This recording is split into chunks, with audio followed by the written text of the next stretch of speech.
अस्सलामुअलैकुम नाज़रीन व सामईन, आपका हमारे ATR उर्दू चैनल में खैर मक़दम और इस्तक़बाल है।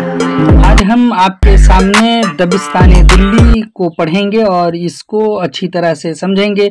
उसकी क्या क्या खुसूसियात हैं, उसके क्या क्या लवाज़मात हैं, दबिस्तान दिल्ली किसको कहते हैं, ये क्या इससे मुराद होता है, पूरा डिटेल से तफसील से इसको इस वीडियो में जानने की कोशिश करेंगे। अगर आप हमारे चैनल पर नए हैं तो आप सबसे पहले सब्सक्राइब कीजिए, उर्दू को प्रमोट कीजिए। इसके बाद वीडियो पसंद आए तो लाइक कीजिएगा, उसके बाद दूसरों को भी शेयर कीजिएगा। चलिए तो हम वीडियो शुरू करते हैं। आप यहाँ पर देख रहे हैं दबिस्तान दिल्ली है, इसको हम समझेंगे।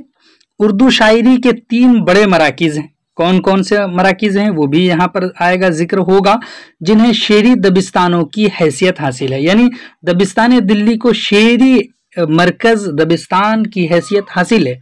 शायरी के ये तीनों दबिस्तान यानी दक्कन, दिल्ली और लखनऊ जुबान बयान और मिजाज मेयार के एतबार से एक दूसरे से कदरे मुख्तलिफ हैं। किसकी वजह से हैं? देख लीजिए, जुबान और उसके मुहावरे, उसके बयान, मिजाज और मेयार के एतबार से है।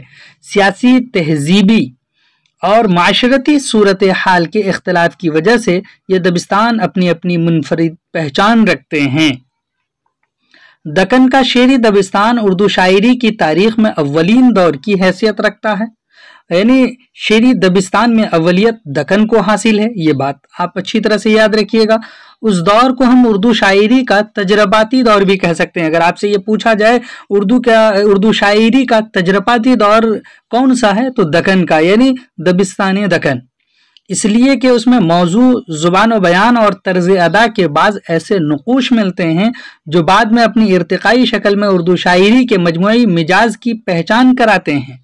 औरंगजेब के गोलकोंडा और बेजापुर को फतह करने से पहले ही यहाँ की हुकूमतें डावाडोल हो रही थीं। एक तरफ मुगल सूबेदार उनसे छेड़छाड़ करते रहते थे और दूसरी तरफ मुगलों और मरहटों की रज़्म आराइयाँ भी इस नवाह में हवा करती थीं।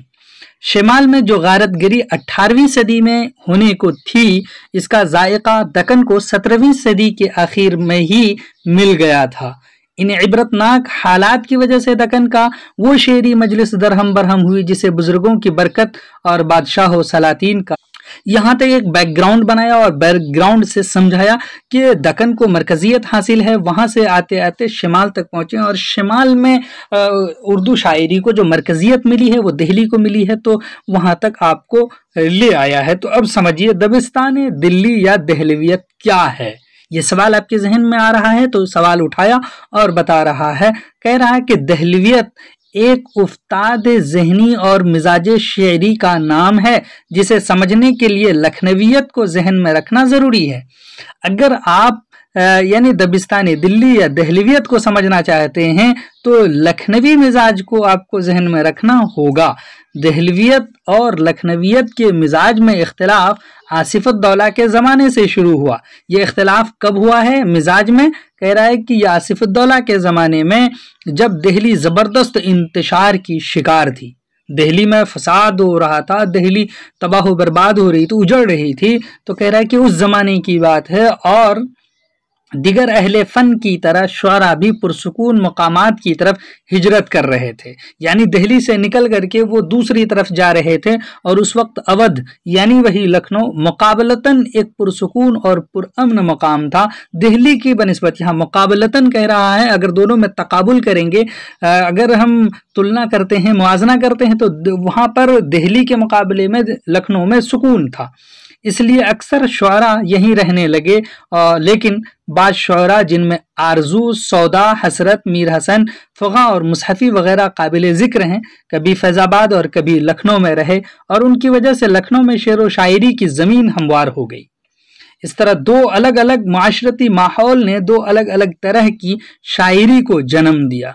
यानी ये दो अलग अलग माहौल मिला, उसके इन्वायरमेंट की वजह से दो अलग अलग मिजाज वहाँ पर जो है परवान चढ़े, ज़ुबानें बढ़ी, जिसकी वजह से दो दबिस्तान जो है वजूद में आए। दो अलग अलग तरह की शायरी को जन्म दिया इन्होंने, जिसकी वजह से दिल्ली और लखनऊ के शुआरा को उनके उस्ताद ज़हनी और नुक्ते निगाह की वजह से दो दबिस्तानों यानी दबिस्तान दिल्ली और दबिस्तान लखनऊ से मौसूम किया गया। ज़ाहिर है मुल्क की इक्तिसादी हालत और मुअतक़दात ही इनफरादी और कौमी ज़िंदगी की तश्कील में अहम रोल अदा करते हैं। क्या क्या चीज़ें कौमी ज़िंदगी की इनफरादियत में हो या किसी भी चीज़ में हो, इक्तिसादी हालत यानी माशी, उसके जो है जो मालियत कहते हैं, जिसको भी जायदाद कहते हैं वो, और उनके जो अक़ीदे होते हैं, उन सारी चीज़ों को ज़िंदगी की तश्कील में अहम पिलर माना जाता है। जहाँ तक इस अहद का ताल्लुक है, दिल्ली की इक्तिसादी और माशी हालत बहुत ख़राब थी, यानी इंतशार बरपा था तो हालत तो यूँ ख़राब हो जानी थी। हर तरफ बदअमनी और बेचैनी थी, और उसी पुर इंतशार ज़माने में दिल्ली में उर्दू ज़ुबान परवान चढ़ी है, जबकि वहाँ पर हर तरफ से बेचैनी और खलफशार का आलम था, तो उर्दू ज़ुबान उस वक्त परवान चढ़ी और इसके साथ ही दिल्ली हर किस्म की सियासी परेशानियों से दोचार रही। जाफ़र ज़िटिल्ली से लेकर गालिब तक दिल्ली के शुआरा शहर आशूब लिखते रहे, यहाँ तक कि दिल्ली के शहनशाहों ने भी शायरी की आड़ लेकर अपने मुआशरे की तबाहालियों का इजहार करके दिल का बोझ हल्का किया है, जिसकी मिसाल बहादुर शाह ज़फ़र के पुरदर्द नाले हैं।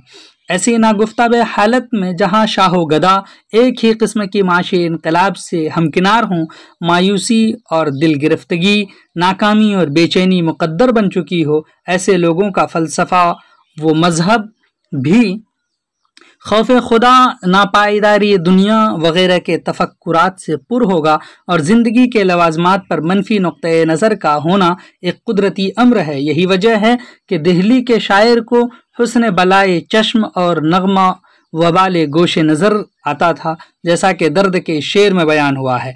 यहाँ पर देख लीजिए कि दिल्ली के शायर की खुसूसियत बयान कर दी गई है, हुस्न बलाए चश्म, नगमा वबाल गोश नज़र आता था। दर्द कहते हैं खलवते दिल में कर दिया अपने हवास ने खलल, हुस्न बलाए चश्म है, नगमा वबाल गोश है।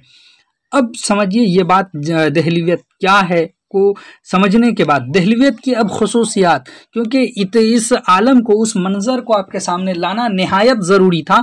वो जब मंज़र आपके सामने आया तो अब उसकी खुसूसियत, उसके जो क्वालिटीज़ हैं वो आपको आपके जहन में बैठते चले जाएंगे। तसव्वुफ़ दबिस्तान दिल्ली का ख़ास मैदान रहा है। क्या तसव्वुफ़, ये ख़ास मैदान किस दबिस्तान का रहा है, तसव्वुफ़ का ताल्लुक़ किस दबिस्तान से ज़्यादा रहा है, ऐसे सवालात भी हो सकते हैं।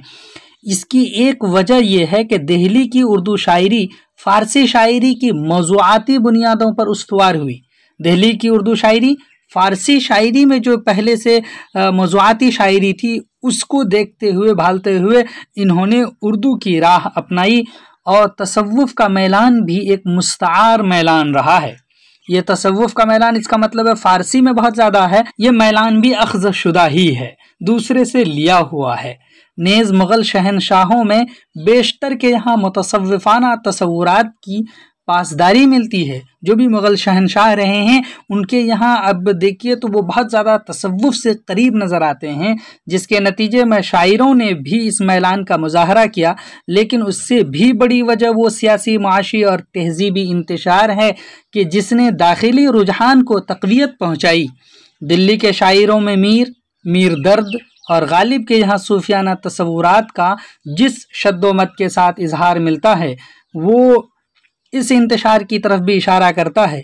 मीर के यहाँ इश्क, पेशगी और दुर्वेशाना कलंदरी तो थी ही, माहौल की सख्तियों ने उसको महमेज लगाई और उन्होंने इश्क हकीकी के मुताल्लिक़ से मज़ामीन कलमबंद किए, यानी लिखे। इस मसलक के तहत उनके यहाँ दुनिया की बेसबाती, हुज़्न व मलाल और एहसास ज़िया के मज़ामीन भी मिलते हैं। ये खुसूसियत किन की बता दी गई, गोया कि मीर की खुसूसियत बता दी गई कि उनके यहाँ किसकी, दुनिया की बेसबाती, हुज़्न व मलाल और एहसास ज़िया के मज़ामीन मिलते हैं। दर्द की, उसके बाद अब देखिए एक शायर है मीर दर्द, तो दर्द के शायरी तसव्वुफ़ से ही इबारत है। देख लीजिए, क्योंकि उनकी खुसूसियत बताए क्या है कि तसव्वुफ़ है, तो इनके यहाँ तसव्वुफ़ ही से इबारत है। वो अपने शख्सी गम को भुलाकर आफाकी रंग में बदल देते हैं। ان کے یہاں بیراگ اور ناآسودگی کی فضا محض تصوف کی ایک رسمی شرط کی حیثیت نہیں رکھتی، بلکہ یہ فضا شخصی زندگی کے تجربات سے جنم لیتی ہے۔ غالب نے تصوف کے نظریات کو کائنات کے عقدہ لا ینحل کے حل کرنے کی کوشش کے لیے کام میں لایا۔ تصوف دراصل وہ منزل ہے جب جذبہ اور تخیل ہم آمیز ہو جاتے ہیں۔ دبستان دہلی میں یہ ہم آہنگی ہر قدم پر نظر آتی ہے۔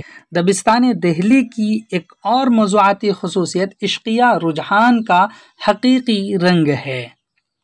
اگرچہ ایسے اشعار کی کمی نہیں جہاں عشق کا زمینی تصور ملتا ہے، مثلا میر کے یہاں گوشت پوشت کا محبوب بھی ملتا ہے، لیکن مجموعی طور پر یہاں داخلیت، دروں بینی اور خاص طور پر تصوف، یہ صفت بتائی جا رہی ہے۔ داخلیت، دروں بینی اور تصوف، تین صفت کا ذکر کیا کہ رجحان کے تحت عشق حقیقی کا تصور زیادہ قوی ہے۔